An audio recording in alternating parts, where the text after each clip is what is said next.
The auction barn sat on the outskirts of Willowbrook, a small farming community nestled between rolling hills and fertile valleys.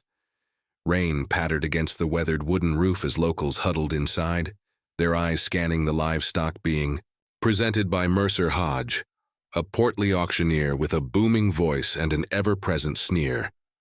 In the far corner of the holding pen stood a ragged horse. Its once lustrous bay coat had dulled with neglect, ribs visible beneath a patchy hide. The animal's head hung low, mane tangled and unkempt. Yet despite its sorry state, something remarkable lingered in its eyes, a quiet dignity, a spark not yet extinguished. "And what do we have here?" Mercer bellowed, approaching the dejected animal. "Looks more like a donkey than a horse.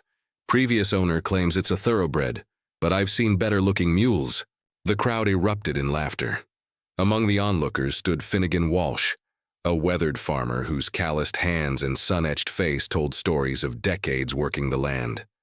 His small farm, Whispering Meadows, had been struggling for years, each season bringing new challenges that threatened to break him. Yet Finnegan persisted, stubbornly refusing to abandon his family's legacy.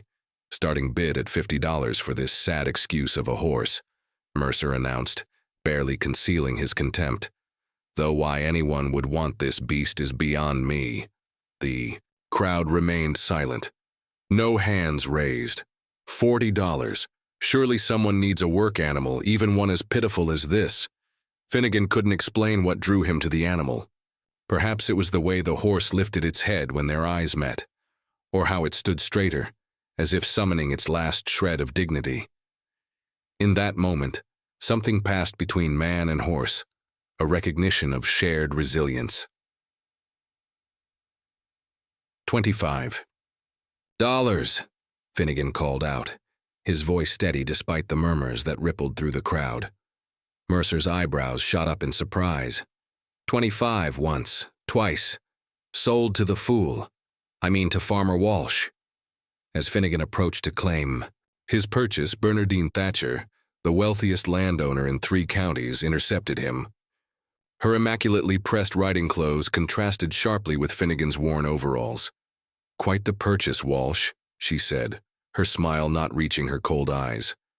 "Planning to plow with that bag of bones? Or perhaps it's destined for the glue factory?" "Neither, Ms. Thatcher," Finnegan replied calmly. "I believe this horse has heart." "Heart doesn't win races or pull plows," she scoffed. "You've wasted what little money you have." Bernardine's son, Percival, joined his mother, his aristocratic features twisted in amusement. "Father says the Walsh farm will be ours by winter.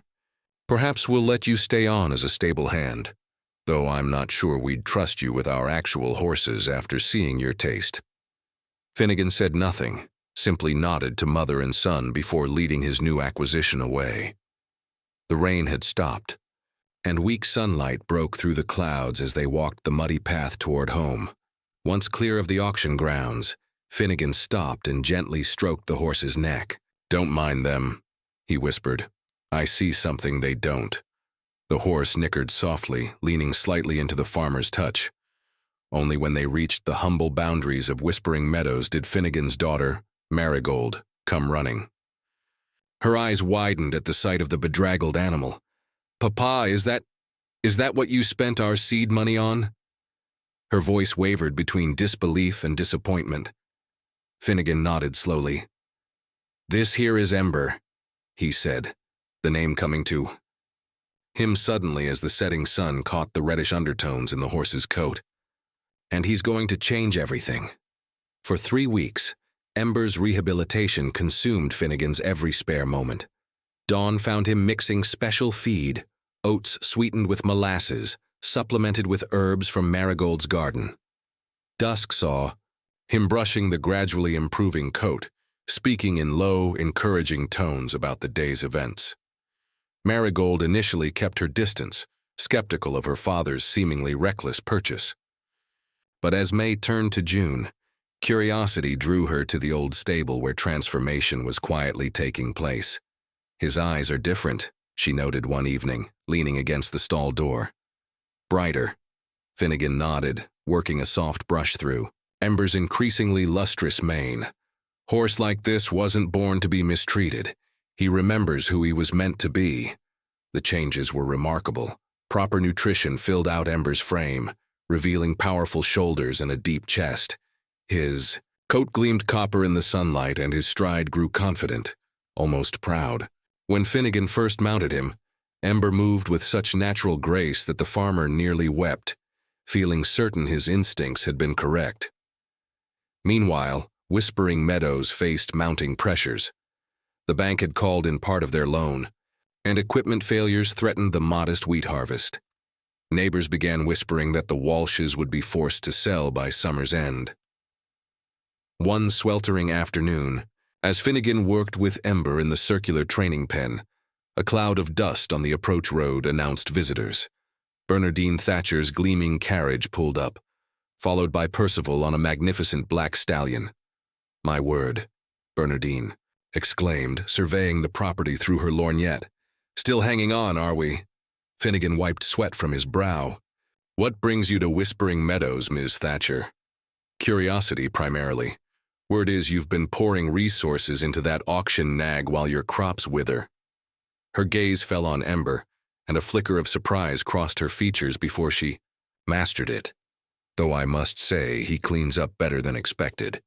Percival dismounted, eyeing Ember with newfound interest. "Mother, look at his conformation. The shoulder angle, the depth of chest." He circled the horse. Professional assessment, overriding his usual disdain. "Walsh, do you know what you have here?" "A fine horse," Finnegan said simply. "This isn't just any horse," Percival continued, excitement bleeding into his voice. "These markings, I'd bet my inheritance this is Crimson Dawn, Lord Weatherby's missing yearling from 2 seasons ago. Disappeared during transport, presumed. Stolen. He was bred from championship lines." Bernardine's demeanor shifted instantly. "We'll give you 300 for him. A generous offer considering your circumstances." "He's not for sale," Finnegan replied. 500, she countered, eyes calculating. "Be reasonable, Walsh. Your daughter deserves better than watching this farm sink into debt." Marigold stepped forward from the shade of the barn where she'd been listening. "We're managing fine, Ms. Thatcher." Bernardine's lips thinned. "The regional races are 6 weeks away. That horse properly trained could command a real price from the right buyer, which we are prepared to be at $800. Finnegan stroked Ember's neck, feeling the steady pulse beneath his fingers. "Thank you for the information about his bloodline, but Ember stays with us." After the Thatchers departed, their offer hanging unaccepted in the summer air, Marigold turned to her father. $800 would save the farm. "The farm needs more than money, Goldie," Finnegan replied. "It needs hope, and sometimes hope comes with 4 legs and knowing eyes." That night, studying racing papers by lamplight, Finnegan made a decision that would either save Whispering Meadows or seal its fate.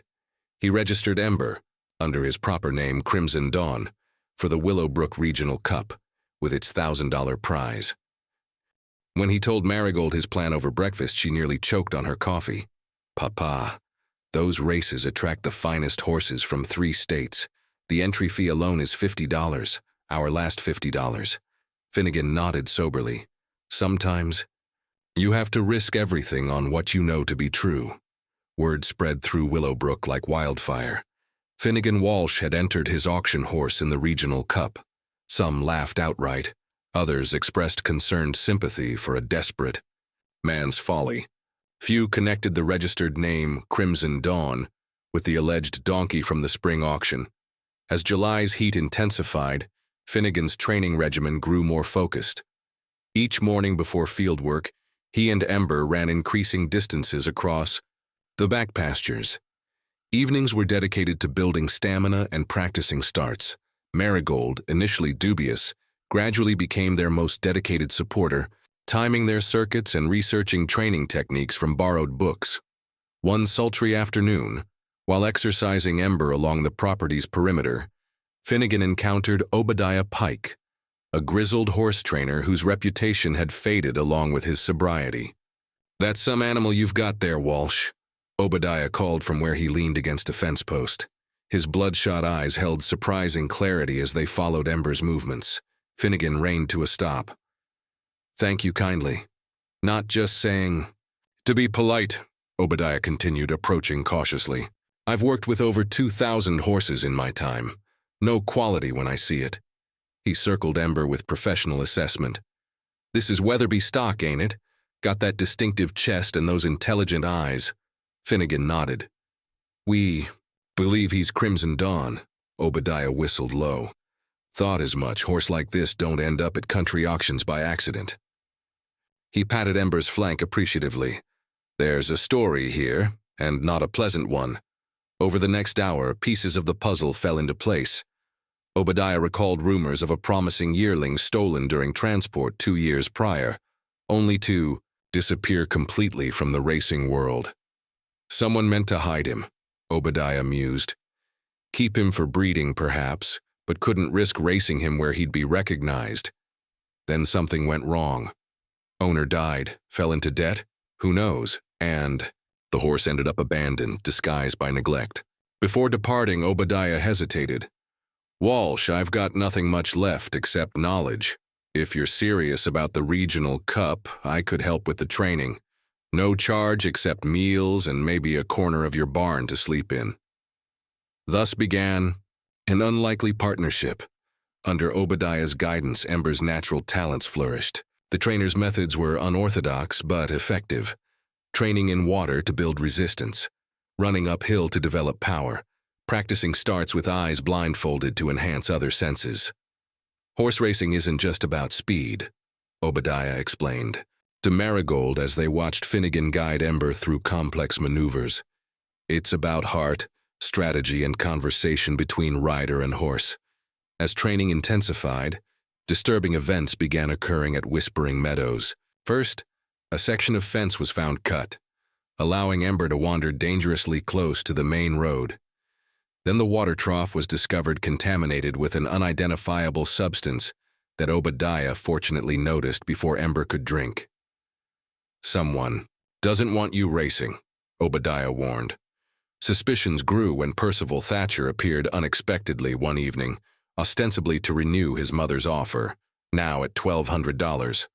"The race is 2 weeks away," he reminded them. "Imagine what that money could do for this—" He gestured dismissively at the modest farmhouse. "Establishment." "Our answer hasn't changed," Finnegan replied firmly. After Percival departed, Obadiah shared a troubling observation. "The Thatchers have entered 3 horses in the Cup. Their prized stallion, Imperial Legacy, has been undefeated for 2 seasons. Crimson Dawn truly carries the bloodlines, I suspect. He might be the only horse in the county that could challenge their champion."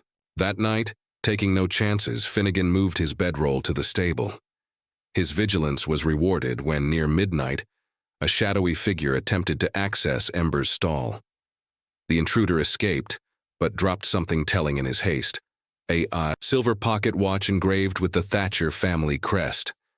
"They're scared," Marigold realized as they examined the evidence by lantern light. "They recognize what Ember truly is. More importantly," Obadiah added gravely, "they know what he can become." Race day dawned clear and cool, perfect conditions for the Willowbrook Regional Cup. By mid-morning, the fairgrounds teemed with spectators from across the region, drawn by the promise of witnessing the finest horseflesh compete for substantial prize money and considerable prestige. Finnegan guided Ember through the crowded pathways toward the registration tent, acutely aware of the stares and whispers they attracted. The transformation of the once bedraggled auction horse was complete. Ember's coat gleamed like burnished copper in the sunlight, his muscles rippling with barely contained energy, his bearing regal and composed amid the chaos. At the competitors' enclosure, the reaction to their arrival was immediate. Grooms paused in their preparations, jockeys squinted assessingly, and owners murmured behind program booklets. Imperial Legacy, the Thatcher's celebrated stallion, trumpeted a challenge from his premium stall, as if recognizing a worthy adversary. Registration for Crimson Dawn. Finnegan announced to the clerk, presenting their papers. The name sent ripples through the gathered horsemen. An official approached, eyeing Ember with suspicion. Crimson Dawn was reported stolen over 2 years ago, he stated, flatly. We'll need to verify this claim. What followed was a tense hour of examination. A veterinarian confirmed the distinctive birthmark beneath Ember's mane that matched Crimson Dawn's registration. Lord Weatherby's former stable master, now retired, locally was summoned to identify the horse. It's him, the old man declared, tears welling as he stroked Ember's nose. Never thought I'd see this one again. Finest yearling we ever bred. Bernardine Thatcher arrived during this verification, her face tightening as she realized the implications. If this is indeed Crimson Dawn, he legally belongs to Lord Weatherby's estate, not to some farmer who purchased stolen property. That would be true, acknowledged the racing official, except that Lord Weatherby passed last winter, and in a curious amendment to his will, specified that should Crimson Dawn ever reappear, the horse would belong to whoever had recovered him. Finnegan hadn't known this but accepted the unexpected fortune with quiet gratitude. We're here to race, he said simply. As post-time approached, Obadiah delivered concerning news. The course has been altered since yesterday's publication. They've added an extra water crossing and extended the final stretch, changes that favor Imperial Legacy's stamina. Marigold's expression hardened. Can they do that? The Thatchers chair the racing committee. Obadiah replied grimly. They can do whatever they want. When Finnegan prepared to mount for the race, Percival Thatcher approached, his pleasant smile, belied by cold eyes. A friendly wager, Walsh? Your farm against my horse. When Imperial Legacy wins, Whispering Meadows becomes Thatcher property. And if Crimson Dawn wins? Finnegan asked, though he had no intention of accepting such stakes. Percival laughed. Then I'll tear up your banknotes myself, but we both know how this ends. He leaned closer. Last chance to withdraw. Horses have been known to break legs. On this course. The threat hung in the air as 14 horses lined up at the starting gate. Finnegan, the only non-professional rider, felt the weight of everything riding on the outcome. His farm, his reputation, Ember's future. Remember what? We practiced, Obadiah called from the rail. Let him run his race, not theirs. The starting pistol cracked. 13 horses surged forward. Ember, momentarily startled by the noise, lost crucial seconds before launching into motion. Dead last out of the gate, the announcer proclaimed as the pack thundered past the grandstand. But Finnegan didn't panic. He felt the tremendous power. Beneath him, the measured breathing, the eagerness tempered by discipline their training had instilled. They had planned for this, conservation of energy while gradually closing the gap. By the first water crossing, they had passed 4 horses. Through the woody section, 3 more. Approaching the second water obstacle, the surprise addition, Ember displayed his intelligence, reading the terrain and negotiating the crossing with confident precision while 2 competitors faltered. Entering the final turn, only 3 horses remained ahead. Imperial Legacy in front, flanked by the Thatchers' 2 other entries who were clearly serving as blockers to prevent challengers from passing. Now, Finnegan whispered, giving Ember the signal. They had practiced countless times. The response was immediate and breathtaking. Ember found another gear, accelerating with such sudden speed that they swept past the blocking horses before their jockeys could react. Only Imperial Legacy remained ahead as they thundered into the elongated final stretch. The Thatchers' champion sensed the challenge and responded, stretching his stride to maintain the lead. For a heart-stopping moment, the distance between them seemed insurmountable. Then Ember did something remarkable. He matched Imperial Legacy's stride for perfect stride, his eyes fixed on his competitor as if accepting a personal challenge. The crowd's roar became a physical force as the 2 horses battled down the stretch, neither yielding an inch. Neck and neck they raced, 2 magnificent animals performing at the absolute peak of their capabilities. In the final furlong, Imperial Legacy began to show fatigue from his early speed, his stride shortening imperceptibly. Ember, who had run a more measured race, still had reserves to call upon. With the finish line looming, Finnegan leaned forward and whispered, "Show them who you really are." The photograph capturing the regional cup's finish would become legendary in Willowbrook. Crimson Dawn surging ahead by a neck, Finnegan Walsh low over his withers, the unlikely pair achieving the impossible as they crossed the finish line first. Imperial Legacy, for the first time in his celebrated career, took second place. The grandstand erupted in pandemonium. Longtime residents who had watched the Walsh family struggle for generations tossed hats skyward. Farmers who recognized one of their own achieving greatness wiped unashamed tears. Children who had heard the story of the auction donkey cheered wildest of all. Obadiah Pike stood frozen at the rail, decades of horse training expertise confirming what his eyes witnessed. A performance for the ages, a horse reaching his full, magnificent potential at precisely the right moment. Marigold ran to the winner's circle, golden hair streaming behind her like a victory pennant. Her embrace nearly unseated her father as he guided a prancing, triumphant Ember toward the presentation area. "You did it, Papa. You both did it," she cried, her earlier doubts washed away in the tide of victory. The racing official approached with the winner's purse and trophy. "An extraordinary race, Mr. Walsh. Extraordinary horse." Bernardine and Percival Thatcher stood rigid with disbelief at the edge of the ceremony. Their triple entry strategy had failed. Their undefeated champion had been beaten. Most disturbing of all, they had been outsmarted by the very man they had openly ridiculed. When the initial celebration subsided, unexpected figures pushed through the crowd. Representatives from prestigious breeding farms, race organizers from larger circuits, and journalists eager to document the remarkable story of Crimson Dawn's resurrection. "Mr. Walsh," called one particularly distinguished gentleman, "Harrington Jones Westfield Stables, I'm authorized to offer $30,000 for your champion, with additional breeding rights compensation." Before Finnegan could respond, other offers followed, each more generous than the last. The sums mentioned would not only save Whispering Meadows but transform it entirely. Amidst this whirlwind, Lord Weatherby's former stablemaster approached again, this time with a weathered envelope. His lordship left this to be delivered if Crimson Dawn ever reappeared and won a race. Said you'd know when to open it. Later that evening, as sunset painted Whispering Meadows in hues that matched Ember's coat, the Walsh family gathered on their porch with Obadiah. The celebration dinner finished, they finally opened Lord Weatherby's mysterious letter.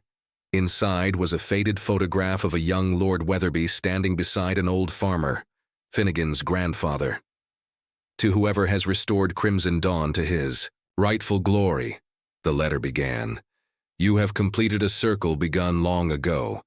Jameson Walsh once saved my life and my family's fortune with an act of extraordinary integrity, refusing reward for returning a satchel of valuables I had carelessly lost. I promised him then that someday I would repay that debt to his family." The letter continued, explaining how Lord Weatherby had traced the Walsh lineage over decades, waiting for the right moment. Crimson Dawn, his finest breeding prospect, had been intended as a gift for Whispering Meadows, but the theft had derailed those plans. If you are reading this, then fate has found a way. The horse has come home, as was always intended. Honor his heart by keeping him where he belongs. Silence fell as they absorbed this revelation. Finally, Marigold asked the question hanging in the air. "What about the offers, Papa?" Finnegan gazed across his modest farm, transformed now in his eyes. Not by visions of expanded barns or new equipment that the sales money could provide, but by the recognition of something more valuable: legacy, integrity, and the vindication of believing in potential others couldn't see. "Ember stays," he said with quiet certainty, "but his offspring will help rebuild Whispering Meadows." The following spring brought renewal beyond their wildest hopes. Carefully selected breeding partnerships with Crimson Dawn generated not only substantial stud fees but also 2 foals retained for Whispering Meadows' newly established breeding program. The once struggling farm transformed into a respected establishment where horses were evaluated not by appearance alone, but by the quality of their spirit. Obadiah Pike, now permanently employed as breeding manager, oversaw the training of a new generation of horses that carried Ember's exceptional bloodline and temperament. The Thatchers, their racing reputation diminished after Imperial Legacy's defeat, eventually sold their racing stock and focused on other ventures, before departing. For Europe, Bernardine made a final visit to Whispering Meadows. "I underestimated both of you," she admitted, watching Ember graze peacefully in the sunlit pasture. "A mistake I won't repeat."